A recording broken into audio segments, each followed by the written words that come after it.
Right then, ladies and gentlemen, welcome back to the channel or the video. So for this video we're going to be looking at the Honda Rebel Bobber.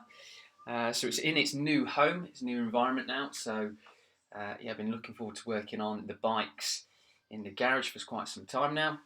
But obviously I've been busy with other bits and pieces, just trying to get everything kind of set up with the move and all. But yeah, we're pretty much done and dusted now.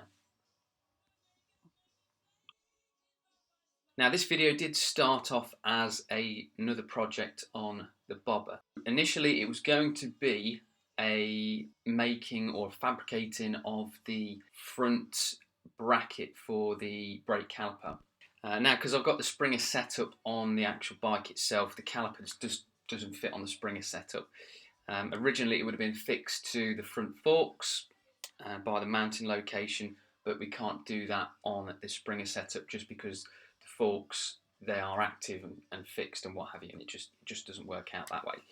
So basically what you have in place is kind of like a floating bracket. So the floating bracket goes onto the front spindle or the axle, and then you basically bolt the caliper to that, and then at the top of that you have a rod which is fixed to the fixed fork, so kind of a flexi rod with kind of rose joints on it. So that was the plan for this video. Now, during this process of kind of planning and putting an idea together and what have you, I needed to make sure that the front wheel was central to the Springer itself. So at that point, I'd got no spacers in place. It was just kind of roughly shackled together with the move. The plan was to machine some spacers up. So the first thing was to run a centre line down the Springer. Now at this point, looking at the Springer and the wheel and what have you, something just didn't seem quite right. So to begin with, I thought perhaps it's something I've done with the Springer, it's not kind of aligned or what have you, something was amiss, something was loose, don't know. So I had a good check of that. That seemed okay. The next thing was the wheel, check the bearings, check the spindle, what have you, looked through all that, couldn't see anything there. The next port of call was the head bearings. So they did have rollable bearings in them and there were a few missing, so I thought, well, maybe that's kind of knocked something out of alignment and what have you. Basically remove the wheel, remove the Springer and then check the bearings, which seemed to be okay. Yes, there are a few missing, but yeah, it seemed to be okay. It was at that point I noticed something on the frame. So what I've done is highlighted the centre line on the bike down the head tube just to give you a better look at what's going on. Now the two parallel green lines are basically the outline of the head tube. Now then, if we start from the top of the still and follow that centre line down to the top of the head tube. So you can see the centre line runs directly or centrally to those two green lines, which is where it should be.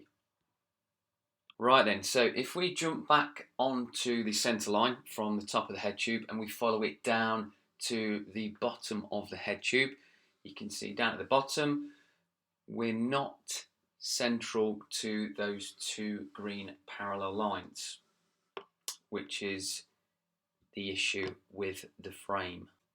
So this is quite a serious issue with the frame, unfortunately. If you have a look further down on the still as well, kind of the lowest section of the frame, you can see that is out of alignment with the centre line as well. So I can only assume at some point that it's been involved in a drop or, I don't know, maybe a collision, I don't know.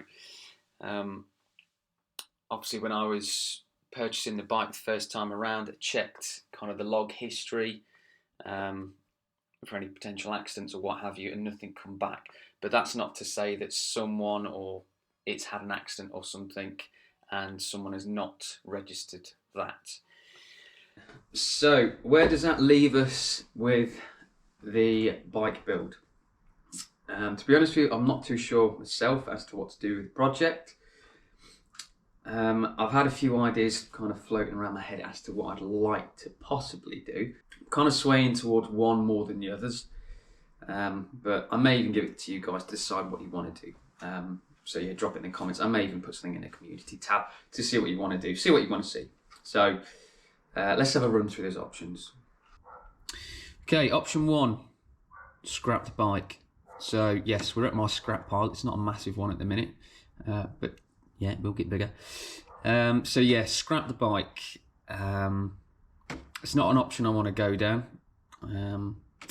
Yes, you could say I've put a lot of time and effort into it, but the whole purpose of buying the bike in the first place was basically I just wanted to fix it. There was something wrong with the engine. I knew I could fix it, and I've pretty much done that. So yeah, I was kind of fulfilled with that, and it didn't cost me too much either. Yeah, I could recoup some of my kind of losses. I could sell the engine, I could sell that on. I could sell various other bits and pieces, the Springer, and I could probably come out even with what I've spent on it. So yeah, I wouldn't potentially be losing anything, just my time and kind of, effort I've put into it. So that's option 1. Option 2. Now, I'm not even sure if this is a possibility or whether it can be done. I don't think it can, but then again, I don't know. So basically, have the frame manipulated back into shape. So I should imagine, I don't know, with a bit of heat and maybe kind of a jig, the frame could be put back into place. But again, I don't know if this is an option. To me, it sounds quite drastic because obviously the head tube is distorted, the bottom of the frame is distorted. So I should imagine quite a bit of, I don't know, heat would have to go into it and then have to be manipulated back into place. But as well as that, I don't know if there's any distortion anywhere else in the frame. Obviously, I've only found out this part here. So there could be other issues further down the bike. Okay, option number 3. So purchase a new frame or a used frame. Now, this is something I have kind of looked at doing. So I have kind of been searching around for frames or kind of partly or spares and repair bikes. Now, this is an American bike, so it is quite rare in the UK. So that causes all sorts of problems as well. The bikes I've seen, they are in really good condition, and I don't really want to scrap. I don't really want to kind of pull one of them apart just for the frame. The bikes that I've seen that are in poor condition or spares and repairs, they don't have a registration. Now, not really an issue because the GS was without registration, but that was a European bike. I didn't really have any issues with that. This is an American bike. I've not ran through that process, so I don't know if it is similar to that process. So basically, I could run through doing the build, get everything kind of done and dusted, get an MOT, get the insurance on it. But then when it comes to registering the bike, I could have issues. So I don't really want to go through that process. It is a bit of a concern.